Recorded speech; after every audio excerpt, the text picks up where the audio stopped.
السلام عليكم، وحشتوني. يا رب تكونوا بخير. انا لمياء وفي. لو اول مرة تشوفوا قناتي اتمنى تشتركوا وتنوروني. هنعمل مع بعض احلى طاسة بيض بتركات بسيطة تجنن. ممكن نسميها طاسة الدلع. تابعوا الفيديو للاخر. اول حاجة بنضيفها معلقة كبيرة من الزبدة. ممكن تضيفوا زيت لو حابين. انا علشان الزبدة ما تتحرقش هضيف شوية زيت وبندوبها على اهدى نار. وهننزل بالفلفل الاخضر مقطعينه كده مكعبات. ممكن كمان تضيفوا فلفل حار لو حابين. ممكن كمان تستخدمي فلفل الوان، بصل، توم، زي ما تحبي. بعد ما بنشوح الفلفل بنضيف الطماطم وهنقلبها مع الفلفل وبنغطي على الطاسة بتاعتنا ونسيبها على نار هادية جدا.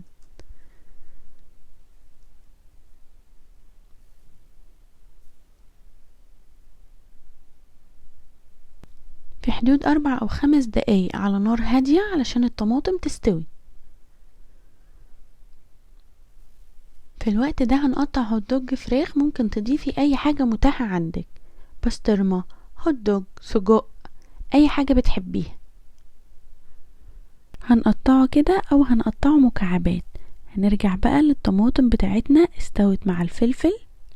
هنجيب شوكة او هراسة ونبدأ نهرسها كده. عايزين الطماطم تبقى ناعمة. هننزل بالهوت دوج بتاعنا مع الطماطم ونديله تقليبة مع الطماطم. الهوت دوج بيبقى فيه توابل، هتدي طعم مختلف للوصفة. هنقلبه يا دوبك دقيقة.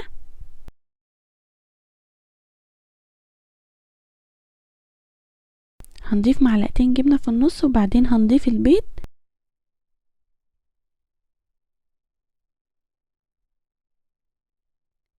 كمية البيض ترجع ليكم.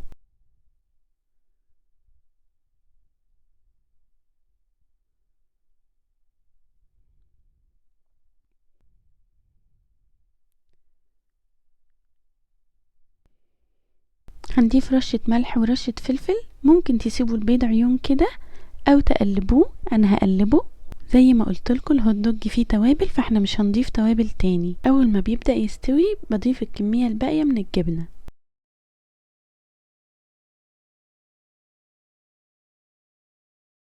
مش كتير، نغطي الوش بس ونسيبها على نار هادية عشان البيض ما يتحرقش ونغطيها الجبنة تسيح. جربوها هتحبوها جدا وهتستمتعوا بيها، ريحتها تجنن.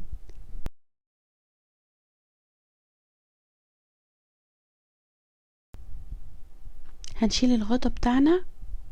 ممكن نضيف خضار، فلفل، اي حاجة على الوش تكسر اللون بتاعها. بس هي بتتاكل سخنة عشان الجبنة تمط معانا. استمتعوا بيها. البيض مع الجبنة والخضار والهوت دوج يجنن بصراحة. جربوها هتعجبكم.